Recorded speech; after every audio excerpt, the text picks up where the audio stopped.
अस्सलाम वालेकुम। आपका भाई हूँ मैं। रात यहाँ पे बहुत ही अच्छी अल्लाह ताला की तरफ से अब्र रहमत बरसा है। तो सुबह बहुत ही बहुत खूबसूरत है, ठंड बिल्कुल नहीं है और गंदम के लहलहाते खेत ये बहुत ही खुश हैं।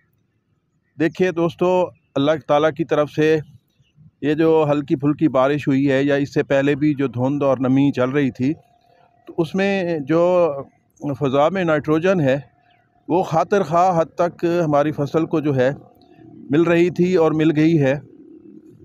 और दूसरा, इसमें जो नमी है ये मैंने नीचे भी देखा है और पत्तों पे भी बहुत ही ज़्यादा शबनम के कतरे मुझे नज़र आ रहे हैं। तो इसका मतलब ये है कि अगर आपकी ज़मीन नॉर्मल है तो उसमें 5-6 इंच तक नमी खातिर खा हद तक बहुत हद तक पौधे की ज़रूरत की हद तक उसमें मौजूद है।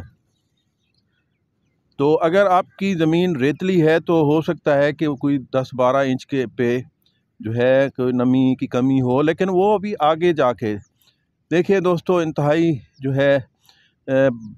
समझदारी का मुज़ाहरा करना है आपने। पत्ते बारिश से धुल चुके हैं। अब जो अर्ली सोन है, जो पहले जो काश्त हुई है, तो उसके जो पौधे हैं वो इंतज़ार में हैं कि धूप निकले और पोलन निकलें और उनकी बारावरी हो।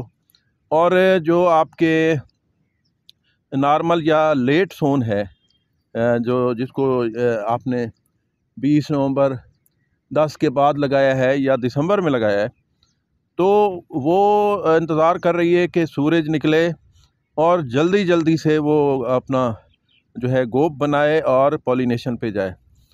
तो मेरी गुजारिश यही है कि इस स्टेज पे आपको इंतहाई समझदारी का मुज़ाहरा करना है। आपने पौधे को कुछ नहीं छेड़ना, कोई स्प्रे वगैरह नहीं करनी।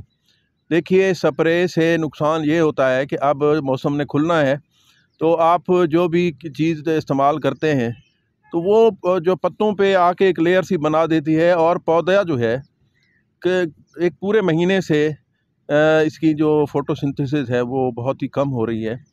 तो हो सकता है कि जब सूरज की किरणें उस पे पड़ें तो उसकी जो ज़ियाई तालीफ़ का अमल है, मुमकिन है वो उसमें कुछ इंटरफेरेंस हो। तो इसमें आपने दखल अंदाज़ी बिल्कुल नहीं करनी, किसी किस्म का स्प्रे नहीं करना। जो कुछ आपने देना था वो दे चुके हैं।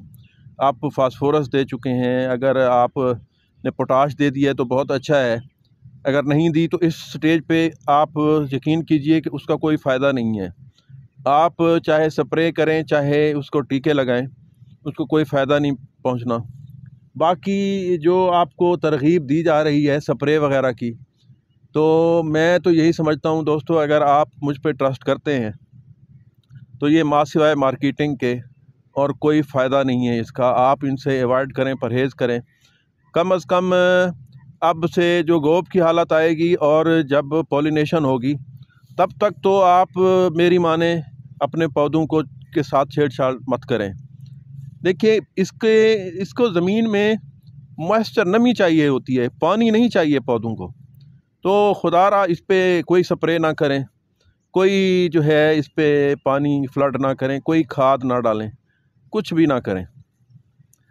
और दूसरा, एक मेरे बहुत ही प्यारे भाई ने बखर से उन्होंने कहा है कि क्या जो फंजीसाइड का स्प्रे है तो उसको मैं प्रिवेंटिव के तौर पे कर सकता हूँ। देखिए, सवाल आपका बहुत अच्छा है, लेकिन हो सकता है कि उतना जवाब मैं ना दे सकूँ। देखिए, पहले तो हमें इसकी कोई मंतक होनी चाहिए ना, कोई लॉजिक होनी चाहिए। पहली बात तो ये है कि पिछले कुछ 5-7 साल पहले एक इशू बना था कि एक वबाई सूरत में जो पीली कुंगी आती थी, तो वो एक ख़तरा रहता था। तब हम, अगर उस तरह की सिचुएशन हो, तब हमें करना चाहिए जो प्रोटेक्टिव या एहतियाती जो स्प्रे है।